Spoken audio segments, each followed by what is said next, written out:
A hidden case. Lizzie was a transfer student from Bhakti Senior High School to Sewan Senior High School. Sewan Senior High School was a popular private high school for the elite people, and Lizzie was a scholarship student from a poor family. The lunch bell rang for lunch. Suddenly, there were three women named Bella, Cindy, and Jenny approached Lizzie.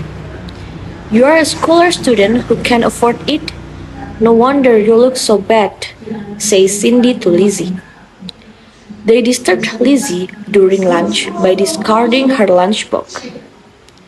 Lizzie always got bullying from Cindy, Jenny, and Bella.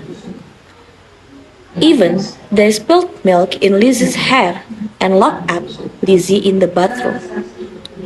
Lizzie even locked up until the bell from school. "Is anyone outside? Help me, I got locked in here," Lizzie cried again and again. At that moment, Lizzie was helped by a woman named Nadine, and they became close. Since then, Lizzie had one friend to share her sorrows. But Nadine couldn't be of much help either, because she was also afraid that she would be disturbed by them.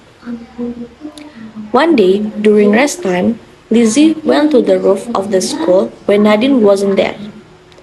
Someone suddenly came up from behind and tapped Lizzie on the shoulder.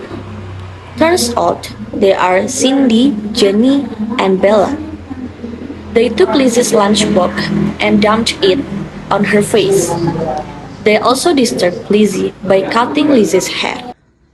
Lizzie's emotions boiled over at the moment and Lizzie slapped Cindy. Cindy obviously didn't take no offense to Lizzie. "You dare to slap me? Do you want to die?" Cindy says. Well, at the moment there was Nadine, who had come but hidden behind the wall. Nadine didn't think anything was gonna come up, so she didn't stop their fighting and deliberately record them as evidence of their bullying. Prank. What a tragic turn of events. Nadine was surprised that Cindy pushed Lizzie off the roof. Lizzie was lying on the ground with blood streaming from her fractured head. Cindy, Jenny, and Bella looked to the right and left to make sure there's no sections, and then they just walked away. Nadine went downstairs and saw Lizzie was swarming with people and she was called to an ambulance. Unfortunately, Lizzie didn't survive and eventually Lizzie died. And Lizzie's death has been ruled as suicide because there was no section in there. Nadine was only one person who knew everything at the time. From there began a mystical terror. Many students have admitted terror will be Lizzie desperate during at the night class. Jenny went to bedroom to pee. Suddenly Jenny heard a woman crying from the side toilet. Jenny examined it, but when she opened the door, there was nobody. When Jenny looked back, there was blood-covered features facing Jenny and said, "Help me! You killed me!" Jenny ran out and screamed. It's 11 o'clock after class. Jenny, Bella, and Cindy were on their way home. However, when they reached the hall, they heard a woman's voice crying. They saw the figure of a woman crawling in a bloody school uniform in their direction. "Ah, ghost!" They cried out in fear. Especially at night, the mystical terror became more terrifying.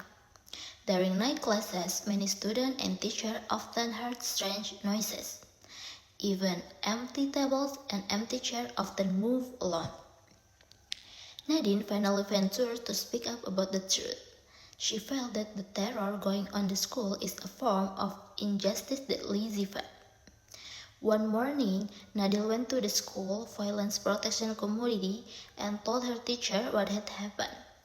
Nadine was afraid if she spoke about the truth, she would become a victim too, because Cindy's parents were influential at school. Fortunately, Nadine's teacher believed what Nadine showed. The police are investigating again. Nadine handed over her cell phone and Cindy's name tag that fell out another day. Evidence grew to the point that Lizzie didn't commit suicide. Cindy, Jenny, and Bella were finally convicted of murder and bullying.